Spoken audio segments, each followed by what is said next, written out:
시청자 여러분 안녕하십니까? 전 세계 교회와 선교지 소식 전해드리는 CGN월드뉴스 정은지입니다.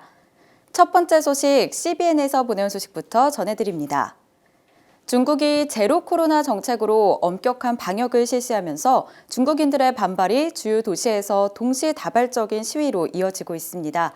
중국 정부가 제재를 완화했음에도 불구하고 시위는 확산 중입니다. 이에 중국 정부는 감시 기술을 이용해 시위대를 진압하고 있습니다. 강도 높은 코로나 정책으로 대규모 반대 시위가 이어지자 중국 정부가 방역 조치를 완화했습니다. 그러나 중국 정부는 정책에 반대한 사람들에 대한 정보를 수집하고 있습니다. And I cannot underscore this enough, how much bravery it requires for Chinese people to take to the streets. 백지 시위라고 불리는 이번 시위는 1989년에 있었던 천안문 사태 이후 최대 규모입니다. 통제 불가능한 상태로 번질 가능성이 보입니다. At the same time, they want to relieve the pressure that's driving these protests that really could spin out of control. 중국 정부는 지역 간 이동 금지를 해제하고 쇼핑몰을 재개장하는 등 코로나 방역 정책을 완화했습니다. 그러나 잠재적인 반체제 인사들을 면밀히 주시하고 있습니다. The Chinese Communist Party is notorious for using technology to expedite its undermining of freedom and human rights in China. 이번 시위에서는 시위 영상으로 시위대의 신원을 계속해서 파악 중이라고 합니다. The gathering information is continued by Beijing. But you're right, the leaking of these Telegram and Instagram and WeChat kind of videos are spreading, and therefore information is permeating China. And I think this is why it's a threat to the CCP. One particular application that would mark activities as suspicious that were as innocuous as exiting out your back door rather than your front door. Those types of suspicions could be grounds for being sent to these political re-education camps.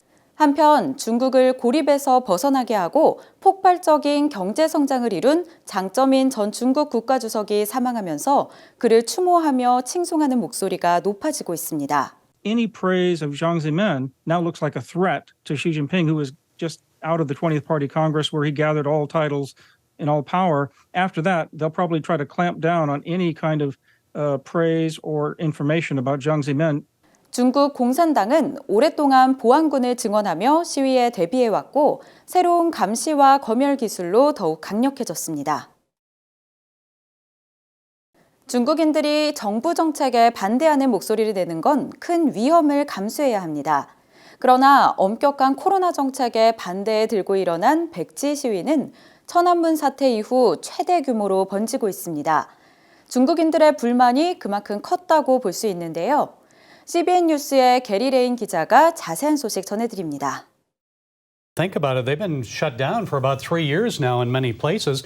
People saying enough already. This is draconian. Imagine how it was in the United States. We were fed up, but things opened up and a lot of places didn't shut down. Many of these places have been shut down for a long time.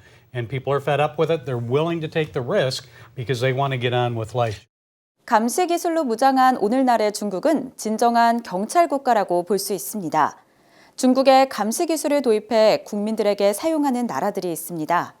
I think you said something like 72 countries are using the surveillance, and then also the places like Venezuela, Kenya, and then also in Cuba where they're using the censorship technology that you had mentioned.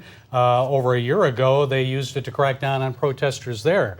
So yes, it's being used extensively. China is exporting its police state to other countries. 다른 나라로 수출된 중국 정부의 감시 기술은 신앙인들과 교회에 사용되기도 합니다. Well, I can tell you how they're using it against Christians in China. They monitor the government-controlled churches, of course, the 3 self-patriotic churches to see who's going in and out, but especially those unregistered churches.